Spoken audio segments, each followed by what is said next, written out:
Hello and welcome to Sports Talk, a wrap-up of the winter sports season at East Brunswick High School. Hi, I'm Ken Saroka, and I'm joined in studio by the Director of Athletics for the East Brunswick Public Schools, Chris Yannazzo. Chris, winter is finally over. We think it is, at least. At least we think so. We're just trying to thaw those fields out to get our spring season started. But yes, we officially ended all of our tournaments and games, and practices are all wrapped up. We're ready for the spring season. Well, the lateness of the snow coming in March, it really just affected your practices for the spring sports. Really didn't play havoc with your winter sports schedule at all, did it? Right. No, we actually had a great winter season. Knock on wood that we get a good one again next year. But winter season was great. We were able to get all of our games in. The late snow helped us out, and all that did was make our spring teams winter teams for a little while, practicing inside until they can get back out. And that's something to look forward to, obviously, when those fields dry out. You don't want to be chewing up the grass fields particularly. Right. But let's get into this winter season, because It's always a busy season indoors. The boys basketball team had an inconsistent season. I think maybe that's the best thing to say. 12-13 record overall. Just didn't seem to have that kind of momentum going with it. Yeah, well, I think this team was great when they were on fire and can shoot well. And then when they struggled at times, had an issue getting, putting the ball in the hoop, that's when we lost some games. But we were in so many tough games with some of the best talent in the GMC and in the state. I think that it was just a tough season, and sometimes you run into those. I know Coach Mott and the seniors were really working hard to try and get this season all wrapped up. They ended up 12-13, not bad, just about 500. Beat a couple good teams, lost to a couple good teams here and there, but showed a lot of promise, and we got a lot of young talent coming through. Well, that young talent's going to have to replace a lot of senior leadership on this team. Right, so senior, we were riddled by injuries, very tough red division. Like I had said, our seniors to get us through that were Joe Sampson, Jesse Perrell, Eric Schneider, Mitchell Pingoy, Ryan Crocco, David Bermudez, and Brandon Rosenthal. So you can see that's a ton of names that you're going to have to replace when only 5 guys are on the floor. Well, how did the JV team do? The JV team did great. We always run our, we call it our Frank Knoppenberger Invitational JV Tournament. He started that way back, where I think we're 27 years in now. I think they made it to the semifinals, losing to a very tough team in, I think it was Piscataway that ended up winning the whole thing. But we've got some young talent with our freshmen, our 8th grade program. We're doing a lot of great things. And like I said, with this GMC program and with our team that came through, we lost to a very good Carteret team, who ended up losing in the semifinals, and then we lost to the eventual Central Jersey Group 4 champs in Trenton. So we just ran into some tough competition where I think our record would have been much better than it shows on paper. All right, so let's flip our attention to the girls team. It had a really good year, 20-4. In fact, I think one point it was 20, and it was like 13-1, 14-1 at one point in time. But they kind of ran into some trouble in both the states and the GMC tournament. Right. So again, we play in that tough red division in the GMC. And like you said, the girls were 20-4, outright winning the red division, which we haven't done in quite a while. So it's a great accomplishment, beating teams like, Piscataway and South Brunswick. It was just, outstanding for those girls to come out and really prove themselves forward. In the state tournament, we hit a little bit of a hiccup. As the #1 seed, we lost to Hillsborough, but they're a very good team playing the Skyline Conference, so it wasn't a true test of what we had. Sometimes you just don't play your best basketball when it's needed. But that's okay. This year, Coach Lane came back to coach the girls. He was, named Coach of the Year in the Red Division. We had Nicole Johnson, 1,000-point scorer. Did a great job. It was actually nice. She did it at home on senior night. Everybody was out there. We took pictures, posters, balloons. It was a great scene. It really was nice. And again, there's a lot of senior leadership. You'll hear again 4 or 5 seniors that I'll throw out there. We had Anna Carreri, Kristen Goodman, Amaya Jernigan, Lauren Krinsky, and of course Nicole Johnson. They're all leaving us, but we do have some young talent there, and we're hoping to pick up right after this. Where's Nicole going to go play? I believe Nicole's going to play at Lafayette.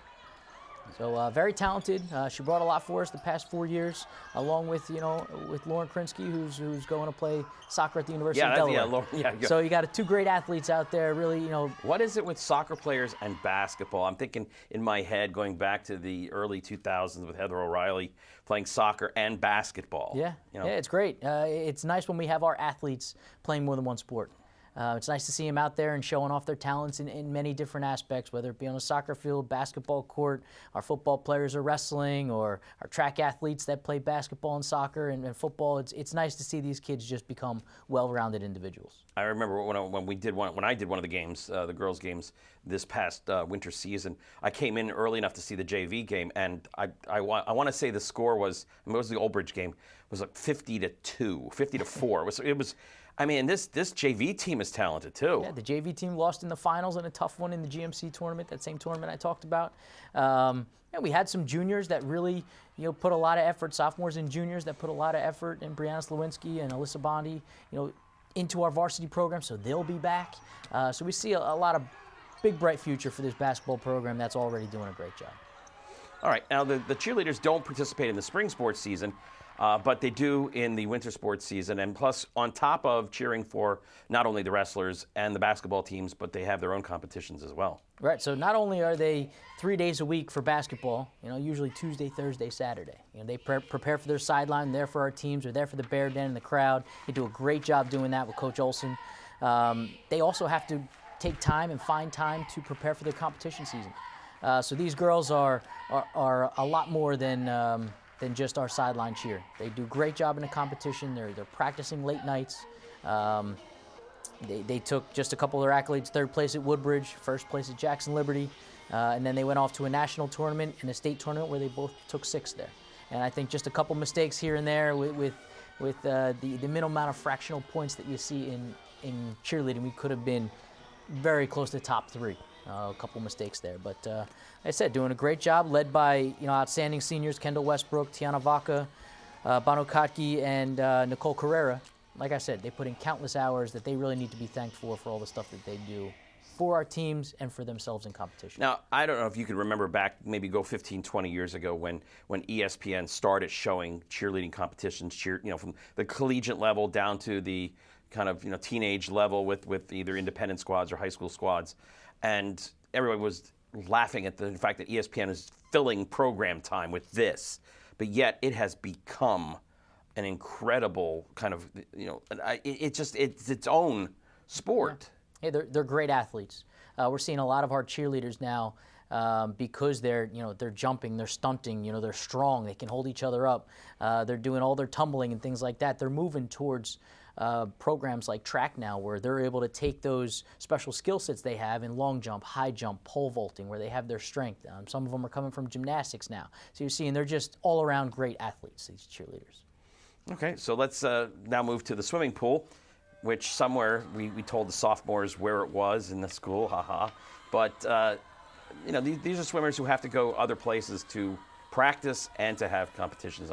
What pool do we use for our competitions mainly? Sure, so it's great. We use Middlesex County College, and they give us prime time. Is that just us or all the GMC? That's just us. We have from 3:30 to 5:30 at Middlesex County College.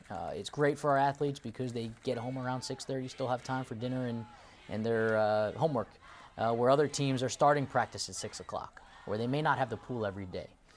So it's just great for our program, and you can see that in the success that we've had. Boys were 6-1-1, tying St. Joe's, which we haven't been able to touch St. Joe's. So they're just a perennial powerhouse. And for us to be that close and just be nipping at their heels, it gives our guys a lot of motivation. And we saw that going into the GMC tournament. So it was in the papers, it was online about how East Brunswick was going to take down St. Joe's this year, and we battled the entire time. I was at the GMC meet. It was very exciting. Any place.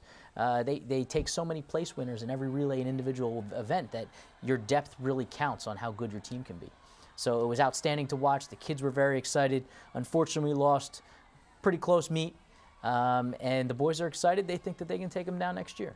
So it'll be great. Who did take down St. Joe's? If we tied them, who did take them down? I don't think anybody did. They went out into their state tournament, into their parochial tournament. I don't know how they did there, but I believe they were undefeated in the GMC, so they were the Red Division champions. So what seniors should we mention here? Sure. So seniors here, Vincent Chen, Lucas Espada, Timothy Ju, Mitchell Rimmerman, and Albert Wu.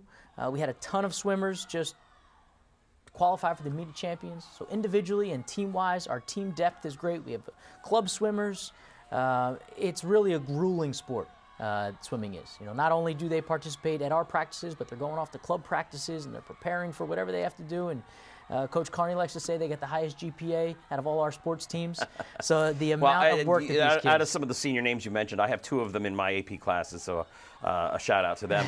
But you had relay teams, and the relays are hard because you're talking about not only putting a team out. You have to put a team out there. You have to put 4 individuals who's, if you're talking about an individual medley where you need a backstroke, a breaststroke, a freestyler, and trying to blend those kind of personalities and strengths and figuring out who should be in that. I mean, you got a couple of really good relay teams right, there. So it goes back to our depth. We had GMC champions in the 400 freestyle relay, Aditya Vidyarian, Max Alexeyev, Jacob Snow, and Maxwell Wang.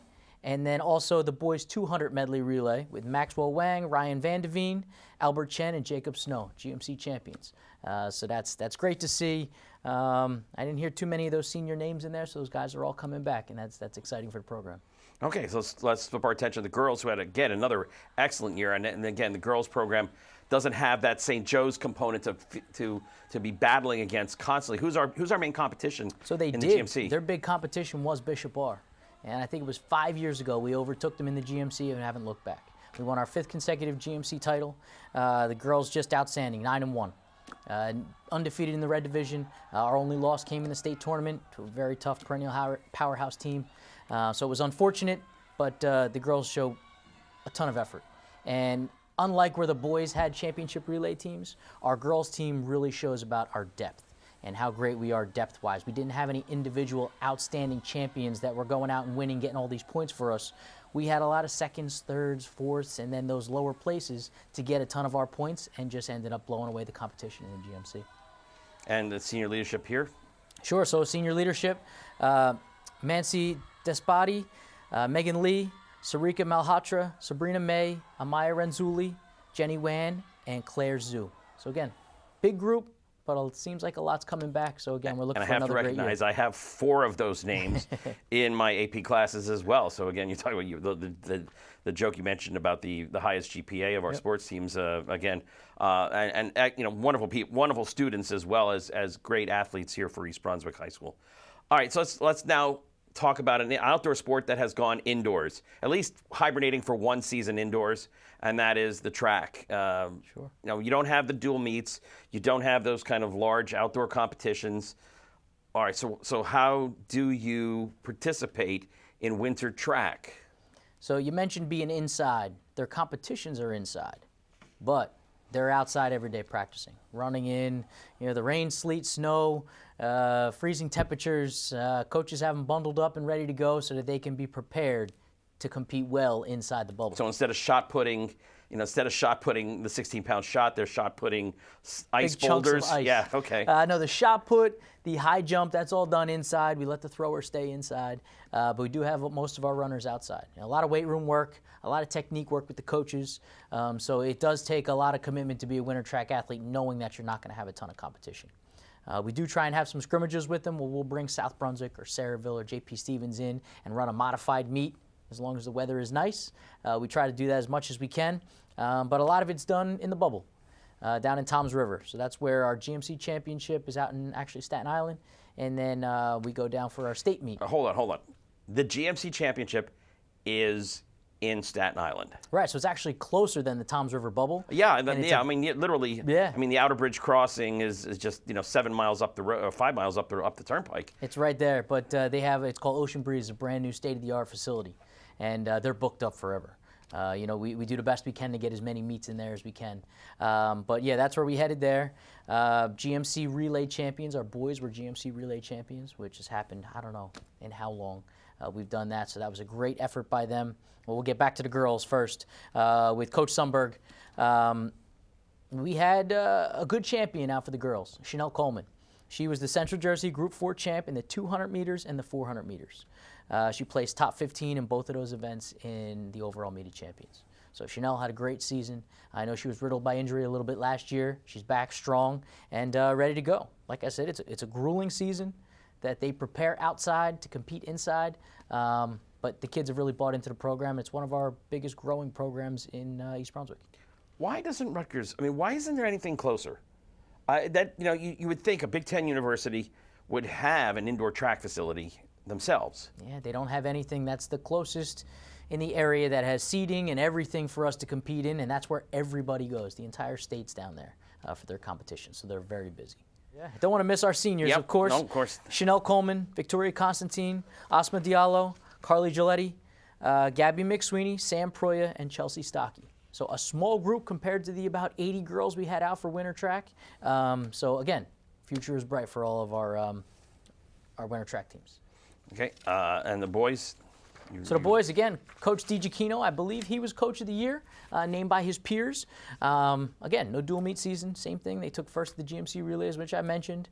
We had a couple champions for this group as well. Jake Stocky and Devin Kussmutter were GMC relay champions, and then Jake was the overall individual pole vault champion. So great job. And he's an underclassman, so he's coming back. And then this list of seniors is slightly bigger. So as I go through this one, Slightly. It's quite a bit of seniors here. Ari Alter, Joey Coyle, Isaiah Garcia, Senka Jane, Chris John, Kevin Kim, Devin Kussmeyer, Paul Levine, Diedrich Murphy, Jake Oberonowitz, Ethan Pearl, James Schold, Jimeron Sarade, Nick Wong, and Justin Zhang. So a large group there that we are losing. With the boys program is close to about 120, 130 boys. So how do you get them, how do you get all of them to at least taste a little bit of this competition? 130 of them? It's tough, and especially in the winter season. It's tough, and that's why we run those scrimmage meets. We try to bring some teams in. We go out. We can bring our developing program athletes and get them to run and compete. But it's all about buying in and really using this time to work out and prepare for what the spring season has to offer. Okay, so at least we know that there is a bowling alley nearby. So let's talk about boys bowling. A lot of great things here. Of course. 17-0-1 season. Do they bowl out of Bolero, I assume? They do not. They do not. The Wow. GMC has moved to Woodbridge and Majestic Lanes out in Woodbridge. So we have to travel a little bit further now. It's tough. You can't ride 5 minutes down the road in Bolero. The state tournament is still taken in Bolero. So we have the luxury of bowling away at Woodbridge, and our kids are close enough to where they can do all their practices and all of their private lessons and things right at Bolero when they know they're going to get to that state competition. So like you already said, our boys bowling team and Coach Doug Spieshak and Amy Brem, they do an outstanding job. I mean, Coach of the Year for the New Jersey Scholastic Coaches Association. He'll be at a banquet through the NJSIAA, so that's a great honor for him. Voted top bowling coach by his peers in the entire state. Back to the boys, Red Division champs, Central Jersey Group 4 champs, Group 4 champs. Again, they just continue to do great things. We lost out in the meet of champions, didn't have our best day, and with bowling, with these championships, you have to have your best day every day when you're out there. And unfortunately, a little hiccups here and there. We still bowled great, but we're how do you say anything wrong to Central Jersey and Group 4 state champions? It's just a great accomplishment. Sam Bortnick, Dan Lenk were voted to the all-state team membership, so that's outstanding for them. They're led by Sam Bortnick, Jack DeRuvo, and Andrew Mai. Those are 3 seniors leaving us, so we've got some young group coming in, and I'd be remiss if I didn't mention Dan Lenk. So Dan Lenk is a junior. He set the record for the overall game average in the state of New Jersey. I believe it was 244 pins per game. That's just an And in the championship, number. And then he gets rolls a perfect game. Yeah, he gets a GMC championship, and in that final game, he bowls a 300 to win it. I think the guy he bowled against was a 245, 260, which is usually going to win it for you, but not when you got Dan bowling a 300. So not only did he win the GMC championship, but he took second in the entire state. So great accomplishment, coming back again next year. Just a great group of seniors. There was a lot of team chemistry this year, and it really showed through their great games. And the girls are no slouches here either. Yeah. 16-3 record. So the girls, usually the boys, they overshadow them with their Central Jersey championships, their Group 4 championships. So this year the girls got one up over on them, and they took the GMC championship. It's the first time in school history. So it's a great accomplishment for all those girls. And seniors Madison Steinbeck and Sydney Ramos, they have something to kind of put their caps on. And throughout the season we talked to them, and EBTV did an interview with them. They talked a lot about their teamwork, camaraderie, and wanting to bowl for each other. And I think that's what makes a great team, is these girls understood that if you bowl for each other and you really compete for each other, great things are going to come from that. So great mindset by some great leaders. They were fun to watch, a lot of cheers out there. I went to the bowling alley a bunch of times, and just a lot of fun. The parents are great. They come out and cheer, and everybody's on the same page. It's the most sportsmanship sport I've seen. The other team goes out and bowls a strike, and everybody's giving them a high five. You don't see that too often when somebody else is doing well against you. But bowling's a little different animal in that aspect. It's fun. It is. I mean, I've just gotten my kids into it now with the Bolero's renovations there. It's a little more fun for them, trying to introduce it. I used to bowl when I was in high school, but that was a long, long time ago. Still have the same bowling ball, though, so it's still there. But this is a sport, though, I mean, some of these sports, with Middlesex County, you have to travel. The fans just can't hang around the high school afterwards. Bowling, you have to go up to Woodbridge or other places. Is that difficult for those athletes because there's not that natural cheering base aside from the parents there, like the high school kid? I mean, I can remember when Frank Knottenberg, the former athletic director, used to always joke, or Bo Henning would always joke about the first fan that shows up at a golf tournament would be our first fan ever. But how do those student athletes react to that? The fact that the high school's really not there as much as like a football or soccer or baseball could be. I think it's a lot of intrinsic motivation for these guys. They know that they're not getting that screaming and yelling from the bear den where you're getting that sixth man in basketball. They know that it's got to come from inside and it's got to come from their own team. It's unfortunate. I wish more people made it out to swimming, to the pool and to the bowling alley, because you can see our teams are just great. Come out and watch. See how exciting it is. In the pool, everybody's screaming and yelling, and who knows if that person in the water can hear them. But as soon as their head pops up, they hear everything. And it's just great to watch. And the parents are great. They show up, and they show a lot of commitment, just like all our other sports. But they don't have that student population. They don't have that bear den following them. And we're working on it. I got to get in a couple kids' ears. We're going to try and get them out to the pool and to the alley for them. Okay. Yeah, I mean, like I said, that would be just, so unique to have that kind of support because, again, these sports kind of fly under the radar screen when it comes to the normal high school athletics menu. All right, last sport on our list is the wrestling team. Sure. So our wrestling team, coached by Matt Pazinko, GMC Coach of the Year. We're 10-9, about 500. And this is one where we were in, I don't want to say rebuilding, but a lot of young faces in our varsity lineup. We graduated a ton of seniors last year, and it was filling into those groups. And in wrestling, sometimes it's experience that helps you on that mat. I coached wrestling for quite a few years before I'm in this position, so I can understand it's a little different. There's nothing fun about wrestling. The only fun piece of that is the competition aspect of it. It's the one-on-one. It's being able to go out there and saying, I'm better than you if I beat you. So that's where these guys, they've got, practice isn't fun. You're not going out and playing a basketball game, or you're not being able to shoot around, or you're not playing soccer. This is a lot of conditioning. I found yourself in the best shape of my life doing wrestling practices, and a lot of these guys, I give them a lot of credit, come in and out every day. But it's also one of the most demanding sports because you're constantly having to make weight. Right. And, whereas a basketball or other athletes, just have a little pizza the night before. No, I mean, these athletes have to kind of focus on a proper diet, getting enough sleep. I mean, the regimen is very tough for wrestlers. And the state has put in some good rules to help make sure that these kids are staying healthy while they're, cutting weight, if you want to say that. But a lot of our program is we want our kids to wrestle at a really natural weight that they feel, so that their strength, their energy levels are all where they need to be, and they're not really sucking themselves down where they're out on the mat at a low weight, but they can't perform. So I think Coach Pazinko has kind of tried to build that into our structure of our program, and the kids have responded to it pretty well. So just to go through some of our highlights, we had a district champion in Mitch Polito, and you'll hear his name quite a bit as I go through this. With wrestling, you move on through the state tournament. He was also a GMC champion. I don't want to leave that out. But once you get to the states, top 3 in the district, move on to the regions. We had 2 athletes move on from districts to regions, so that's a great accomplishment. Mitch and Abdullah Muhammad. Top 3 in the region, go on to the state. Actually, I think it's top 4 in the region this year. Move on to the state. They made some more rules. Mitch qualified for the individual state tournament down in Atlantic City. I believe he was the number 4 seed in the tournament and ended up taking second, losing in the finals to a nationally ranked wrestler. But he gave his all out there. He had an opportunity to win the match at the end. He went for it all. And he just had an outstanding season. Not only did he take second in the state, the entire state at 120 pounds, he can say he's the second best guy in the state, but he also hit a pretty big milestone. He put his 100th career victory early in the season, so he had quite a few more than that. He's got a lot to hang his hat on. He's going off to Lehigh to wrestle, so he's got a good career following him, but along with his leadership and some of these other seniors, which I'll get to, there's a lot of building going on in this program. We're really trying to find some athletes out there that will gravitate towards wrestling, because we don't want to see this program die, and we'll see numbers in the state are kindly going down.